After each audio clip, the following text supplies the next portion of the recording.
There's a certain kind of person walking around today who carries something most people can't quite name. They're resilient in ways that confuse younger generations.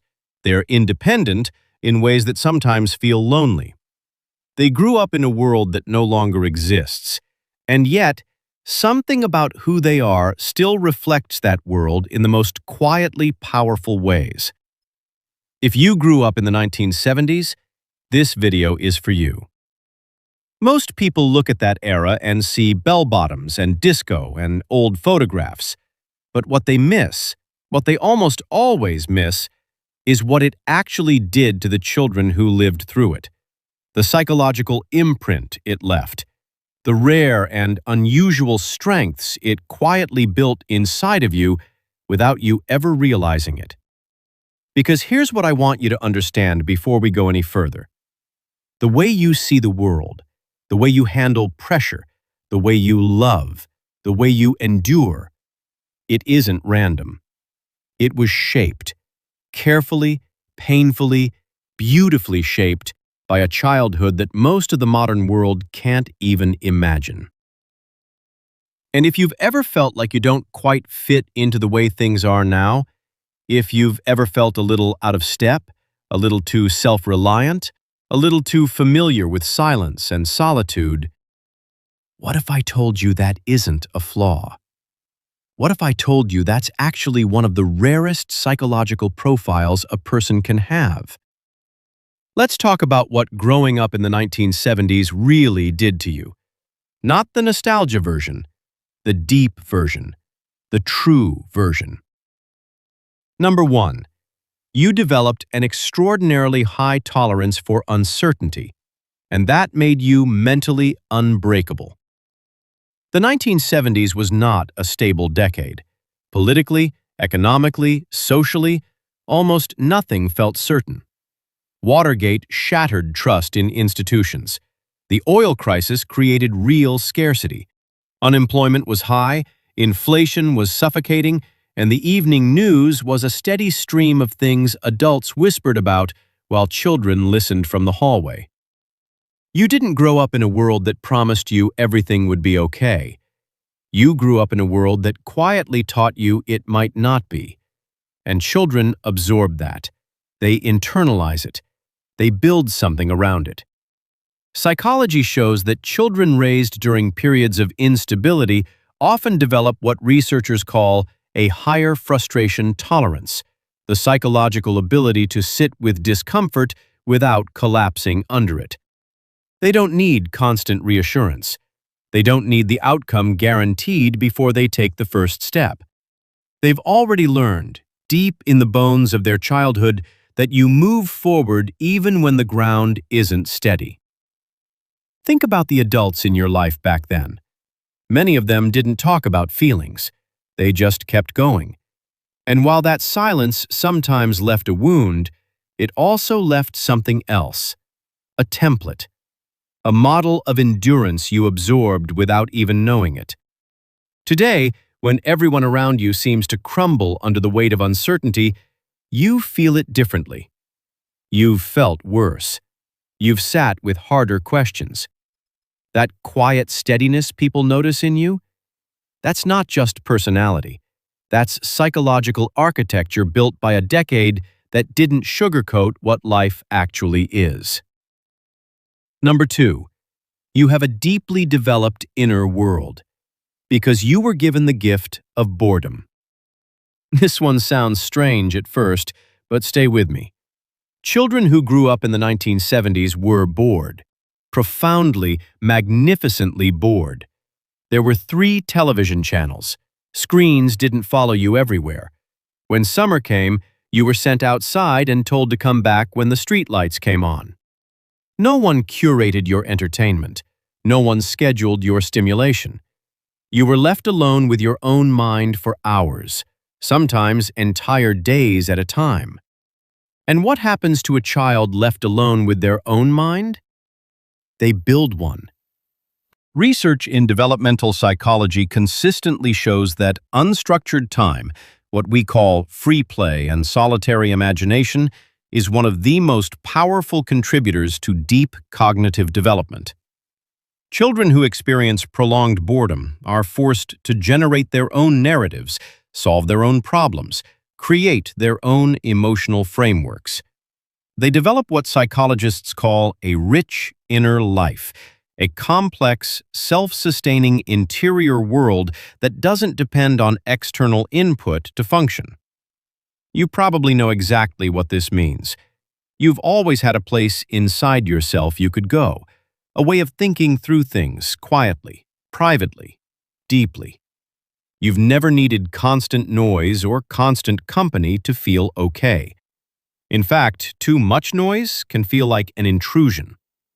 Other people sometimes mistake this for aloofness or distance or being hard to reach, but it isn't that at all. It's that you were given something rare, the space to become deeply acquainted with yourself before the world told you who to be.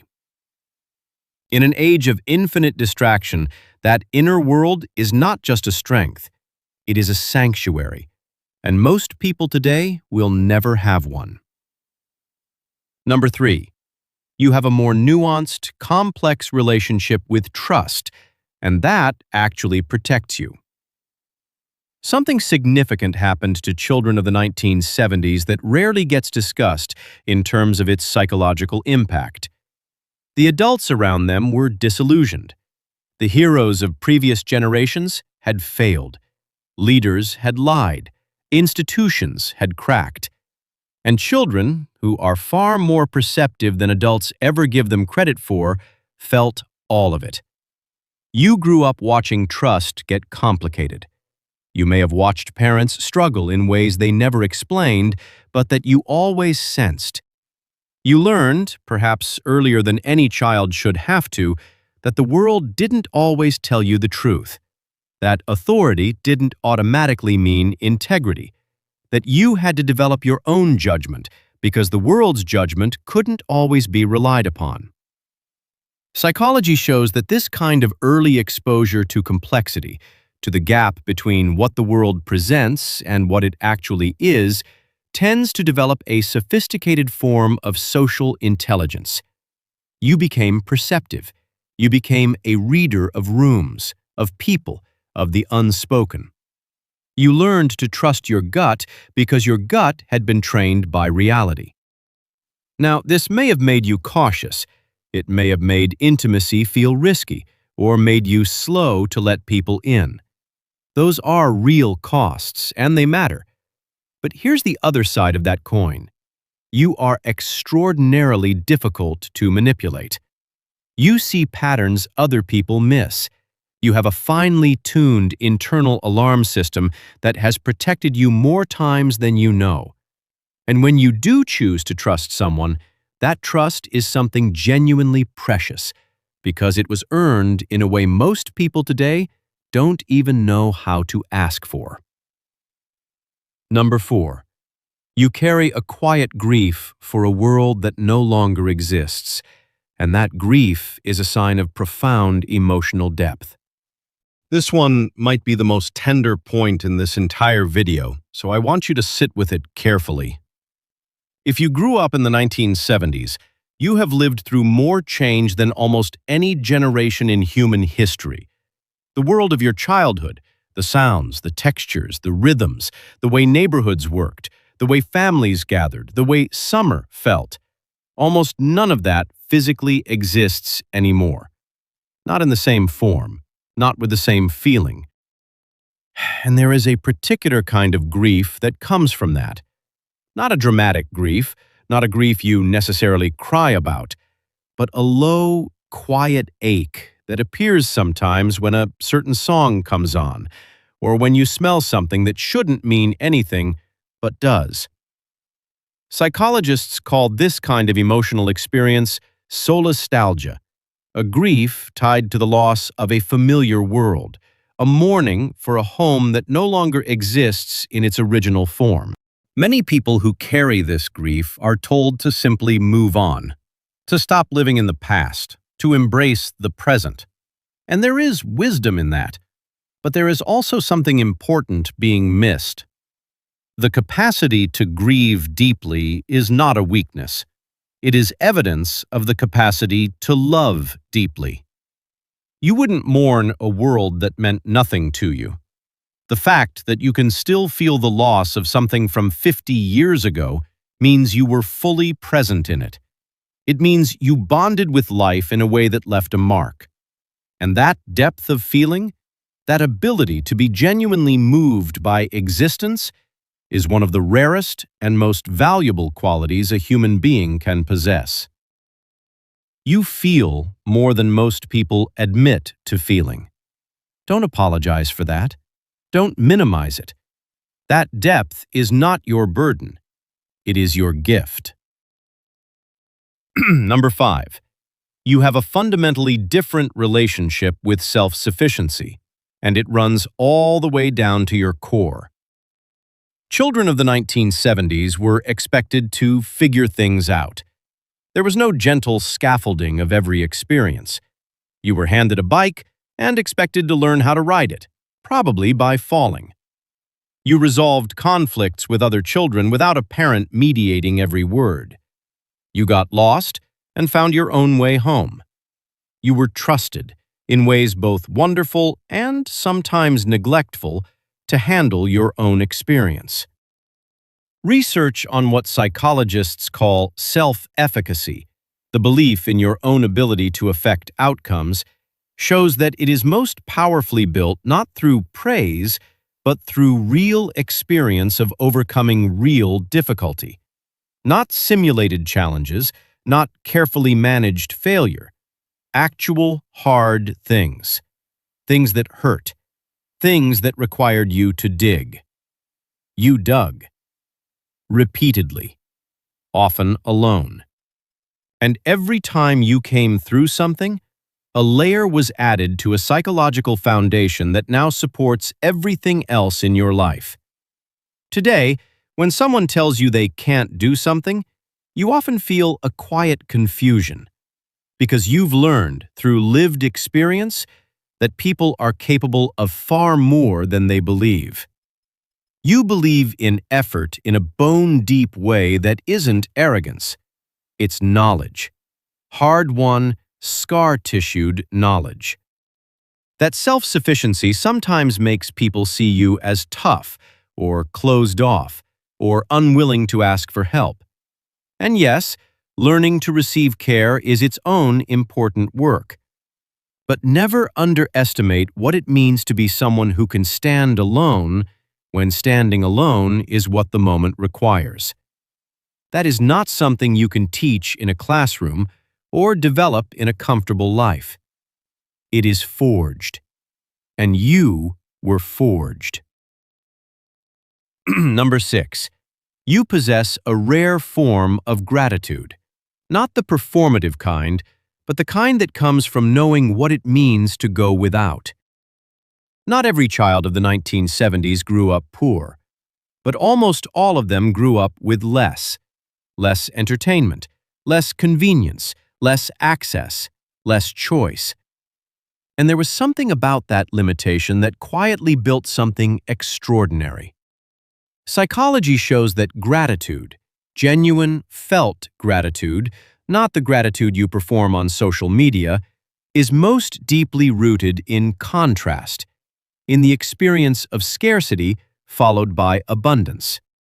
In knowing what it felt like to not have something and then having it. Children who grew up with genuine constraints, who learned that things had to be earned and resources had to be respected, tend to develop a richer appreciation for what they have. You know this feeling. It shows up in small moments, the way you don't waste food, the way a simple pleasure, a good meal, a quiet evening, a phone call from someone you love can carry genuine weight. The way you don't always need more, because you understand in some wordless, fundamental way that more isn't what makes a life feel full. In a culture saturated with excess and perpetually unsatisfied with enough, that quality is almost radical. It is certainly rare, and it gives your life a texture, a richness, an ability to actually taste your own existence that many people, surrounded by everything, never manage to find. So if you've made it this far in this video, I want you to hear this. You are not behind. You are not out of step. You are not a relic of a world that no longer matters. You are someone who was quietly, profoundly shaped by a harder, stranger, more honest version of life. And that shaping made you into someone rare. You carry resilience that was built by real difficulty. You carry depth that was built by silence. You carry wisdom that was built by watching the world be complicated and deciding to engage with it anyway. You carry grief and gratitude in the same hand, which is one of the most mature emotional positions a human being can occupy. The world doesn't always know what to do with someone like you. It doesn't always have a category for quiet strength, or earned trust, or an inner life that doesn't need an audience. But that's okay, because you've never really needed the world to fully understand you to keep going. You just keep going. You always have. If this video spoke to something real in you, if it named something you've carried for years but never quite had words for, please subscribe. Every week we go this deep into the psychology of who you are, how you got here, and why the things that shaped you matter more than you know. You deserve to understand yourself this clearly, and you deserve to know that what you went through built something remarkable.